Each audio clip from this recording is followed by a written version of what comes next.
What's going on, everybody? Happy Friday here. Ian Walsh, Hard Money Bankers, joined with my partner Ryan Walsh, Hard Money Bankers. Yo. What's new today, Ray? Nothing. Status quo, right? I mean, it's kind of a uneventful week in the market, to be honest. Yeah, CPI didn't do a whole lot. I mean, we kind of thought it might push it down to the south side a little bit, but I wouldn't say anything that would have been cause for alarm at this point. Yeah, I'd say lending's been pretty normal. Everything's getting looked at pretty standard.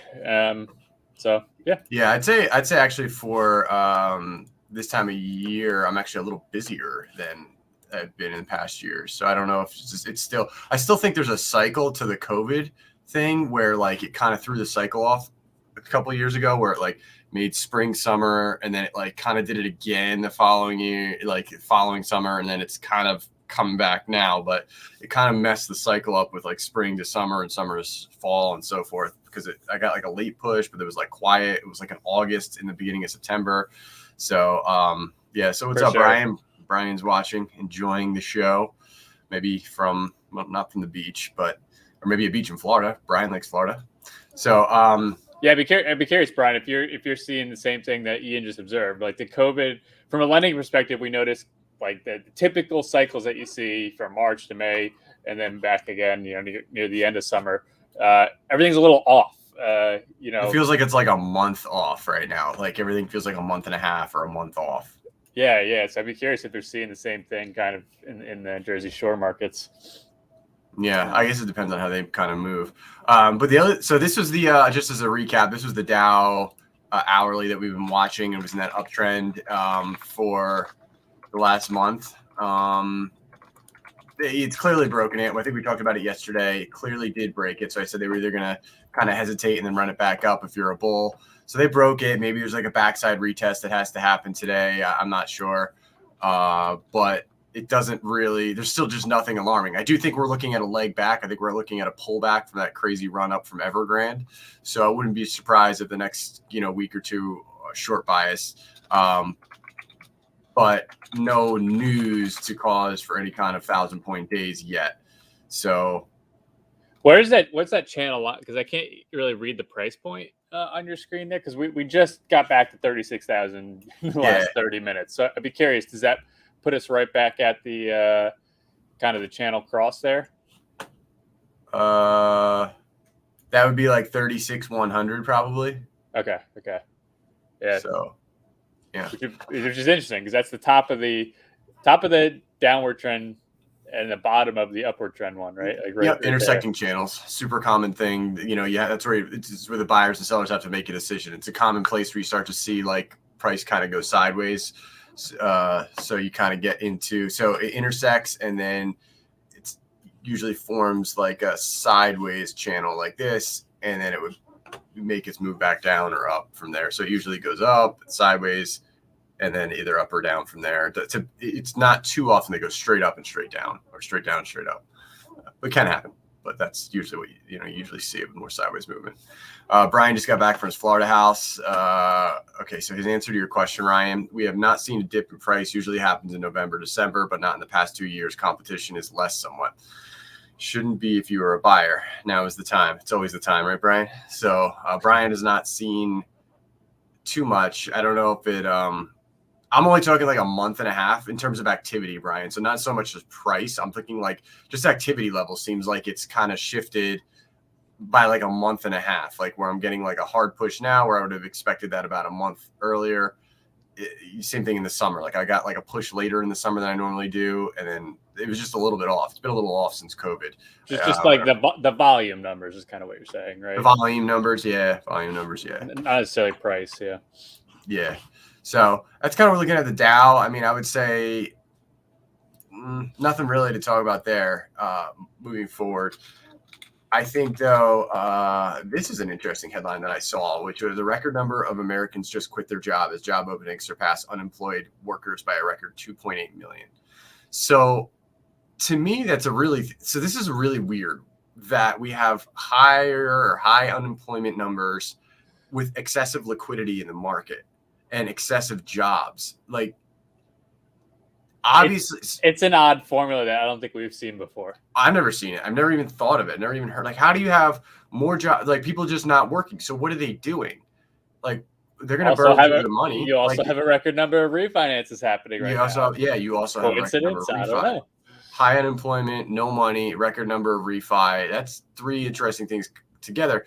The one thing about this though is like, and it's the elephant in the room that you're not seeing in most channels headlines, is everybody leaving their job because of this mandate? That's the question. Like, and there's legitimate.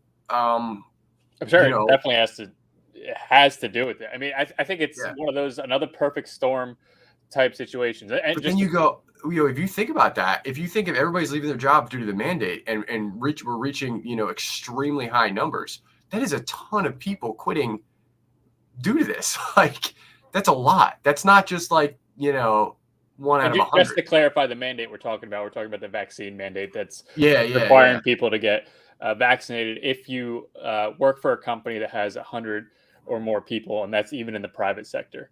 So so is that what I mean? The military has a certain amount. I mean, you have some cities saying that they've lost like 50% of their workforce or their police force. Healthcare workers are like, I'm not getting it. And just like it's like, but they're not the titles of the articles aren't going. They're not saying that it's happening because of that. It's just saying that it's happening.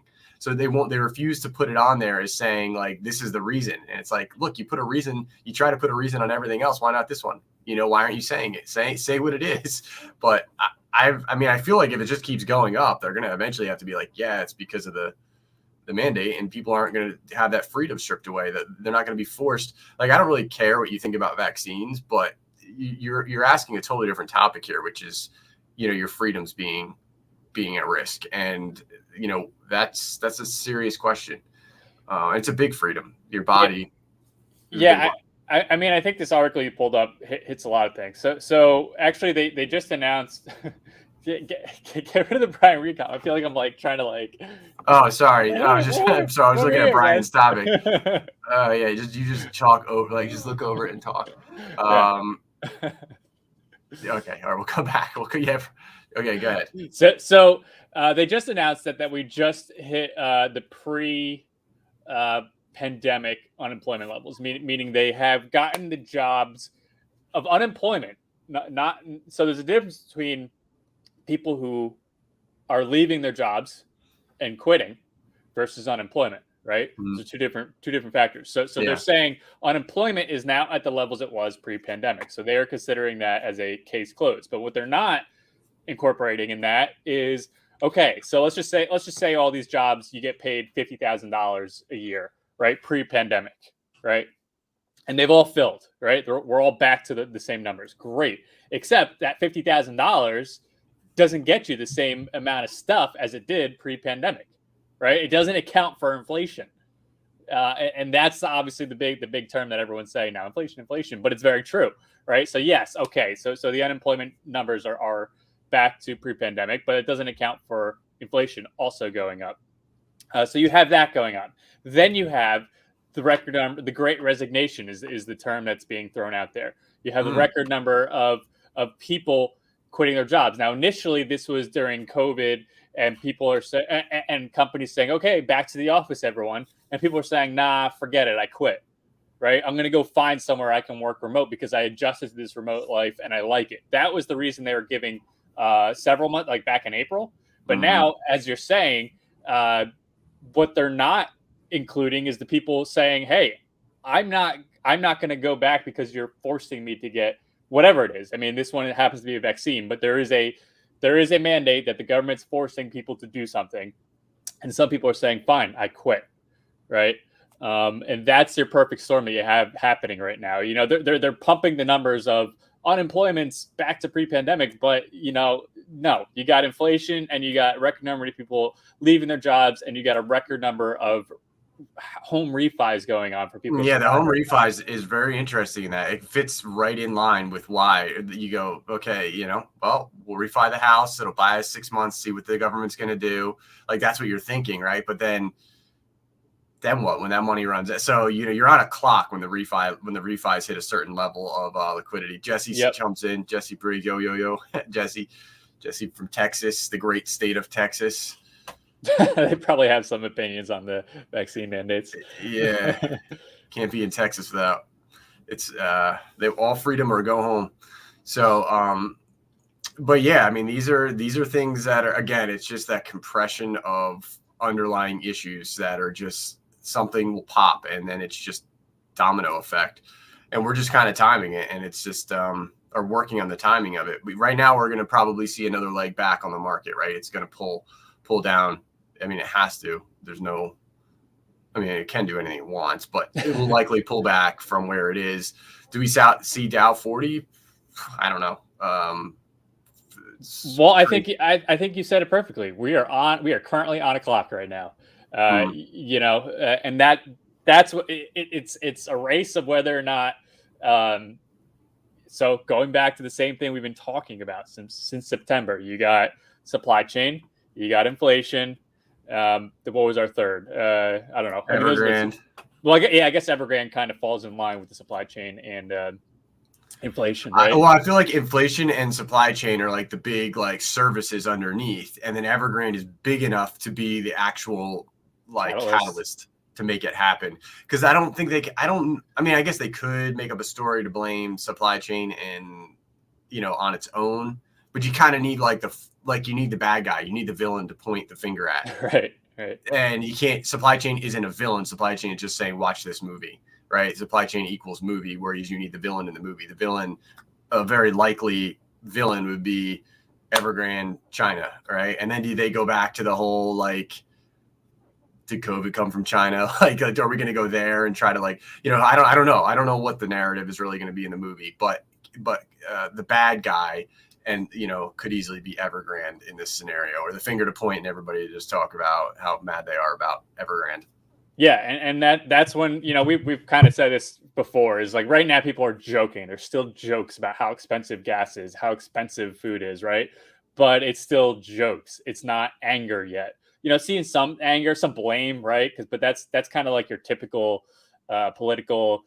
If the other party's in, I'm gonna blame them, right? But it's not like that real anger that you can see like what we saw during COVID, right? Yeah.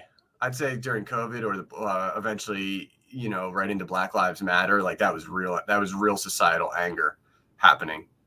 We don't have that going on right now in terms of as a culture, as a nation, or as a culture, or as a consciousness around the globe right now. I think we're on a clock is absolutely right. If those issues do not get resolved, I mean, I don't know what the timeline is. Well, let's just arbitrarily say 6 months, right?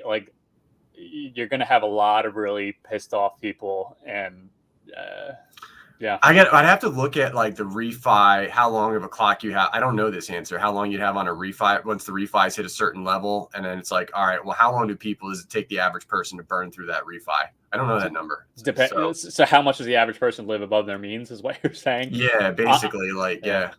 So on people who refi, at least. Yeah, I'm trying to think what that would be. I'm guessing you probably have to try to see. So when you have a refi, I would say what's the typical correlation to this next time that you're going to see people trying to take a follow-up refi? Mm-hmm. Basically trying to dip back into the bank. If there's a little bit left, if prices go up, they're trying to get that little extra.